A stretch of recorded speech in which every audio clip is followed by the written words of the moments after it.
Hey everyone, welcome to Gadgets 360. We're sure you're all curious about Samsung's brand new Galaxy M series smartphones, the Galaxy M10 and M20, which are meant to take on Xiaomi's Redmi series and popular models in the budget segment from Honor, Realme and Asus. We've got both the Galaxy M10 and the Galaxy M20 with us, and we're about to get our first look at them. So let's get to unboxing.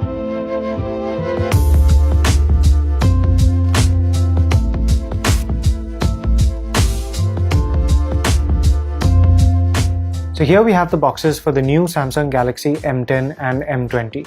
As you can see, they're pretty similar, but the M20 does look slightly larger even here on the box. What we can see is a full frame screen with a slightly thick chin at the bottom, and again the M10 has a slightly thicker chin than the M20 does. What you can't see very clearly are the two notches over here. Now Samsung calls this its Infinity V display, but we know it more commonly as a water drop style notch, and we've seen this before from many Chinese brands. So Samsung is finally using a notch on its phones, and this is what they look like. Let's first put the M20 aside and have a look at the M10. So we've already seen the front of it, and on the side of course we just have the name of the phone. On the back, a couple of the important specifications and a big Make for India logo. And without further ado, let's open the box.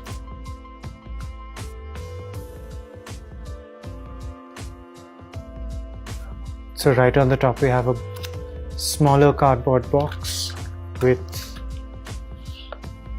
of course, a quick start guide, a regional lock guide, which means that the product should be activated with a SIM card issued from a mobile operator within India, and the warranty details.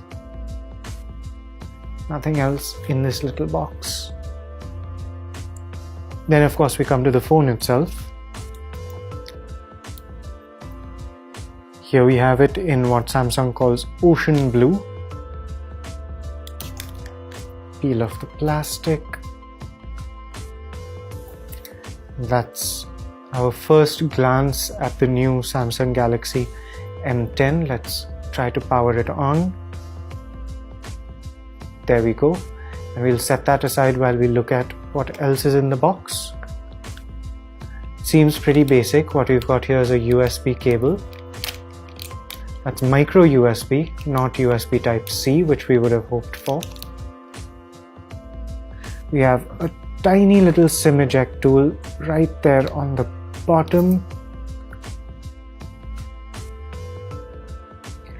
And we have Samsung's 15-watt charger.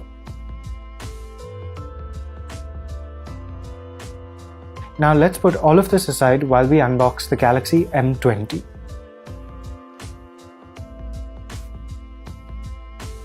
So here we have the box for the Galaxy M20, pretty much identical.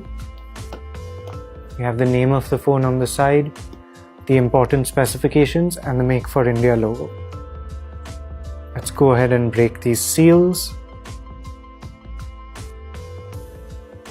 So let's quickly take a look at the box contents, which shouldn't be very different from those of the Galaxy M10. And we seem to have the same paperwork. Here's the phone itself in the same ocean blue color.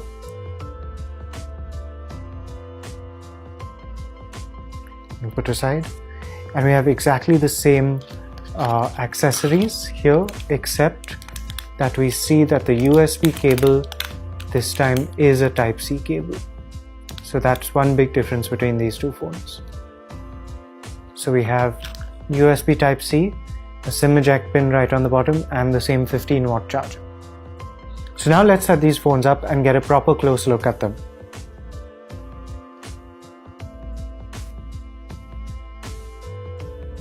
So now let's get a much closer look at both the Samsung Galaxy M10 and the Galaxy M20.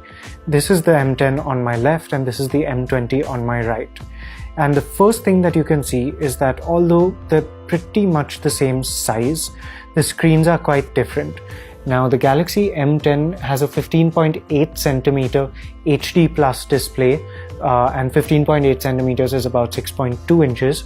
And on my right we have the Galaxy M20 with a 16cm Full HD Plus Infinity V display, so that's about 6.3 inches diagonally. You can see that the chin on the M20 is much narrower than the one on the M10. Now we have both these phones in Samsung's ocean blue color, and from the back they look pretty identical. But the one thing that immediately jumps out is that only the M20 has a fingerprint scanner, while the M10 does not. The M10 also has this speaker grill on the lower left corner, whereas the M20 does not. But we can see that the camera modules and the placement of the flash and the logos is pretty much the same on both phones. Looking at the right, we have the same power and volume buttons. And on the top, again, it's the same, there's basically nothing. On the left of each phone, we have the SIM trays, which will pop out. And on the bottom is another big difference. As we can see, here's the M20 with the speaker grill on the bottom, because the M10 has it on the back, there's nothing on the bottom. And the M10 has a micro USB port, while the M20 has a USB Type-C port. And both of them, which people will be happy to note, have a 3.5mm audio socket. So here's a quick look at the SIM tray on the Galaxy M10, which we can see has 2 slots for 2 nano SIMs plus 1 big slot for a micro SD card. And here's the identical configuration on the Galaxy M20. So we're sure people are curious about the new water drop or Infinity V notches that Samsung has designed for its new Galaxy M series smartphones. And you can't really see them very well with these default wallpapers, but just let's pull the shades down. We can immediately see that they do in fact have pretty much the same water drop shape that we've seen from several Chinese brands before now. This allows Samsung to have screens that fill up pretty much the entire front faces of its phones, minus the chins on the bottom of course, and they do look pretty modern. So speaking of the notches, let's talk about the front cameras first. While the Galaxy M10 has a 5MP f2.0 front camera, the Galaxy M20 has an 8MP f2 front camera. So while these two phones have different front cameras, the specifications at least of the rear cameras are basically the same. So you can see that the camera modules look pretty much the same, and in fact both phones have 13MP f1.9 primary rear cameras and 5MP f2.2 secondary rear cameras with wide lenses. The Galaxy M10 is of course the more affordable of these two models, and it uses Samsung's Exynos 7870 SoC running at 1.6 GHz, and we've seen this processor several times before in some of Samsung's J series and A series smartphones. On the other hand, the Galaxy M20 uses the brand new Exynos 7904 octa-core processor at 1.8 GHz.